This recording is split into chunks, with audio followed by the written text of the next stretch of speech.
varžybų komentaras. Tikrai smagu, kad laimėjom. Daug emocijų šios varžybos tikrai pareikalavo, bet, kaip pasakyti, ketvirtam kėliny tikrai ypač tais reikiamais momentais, kaip komandos kartu. Ir tie gynyboje buvo vienas kitas labai svarbus, kad atakos, kur mes tikrai apsigynėm ir ypač puolime mes tikrai kaip komanda labai gerai sudirbom ir pataikėm reikiamais momentais. Kada pagrindinis lūžis įvyko, kada jau supratom, kad laimėjom?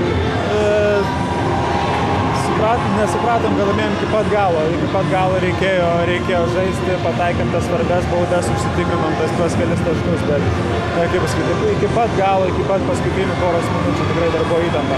Tai vienas sunkiausių rungtynių iki šiol čempionate, ar ne? Ko gero, aišku, visos varžybos buvo labai sunkios kol kas ir aš manau, jos tikrai nelengvės, o dar tik sunkės.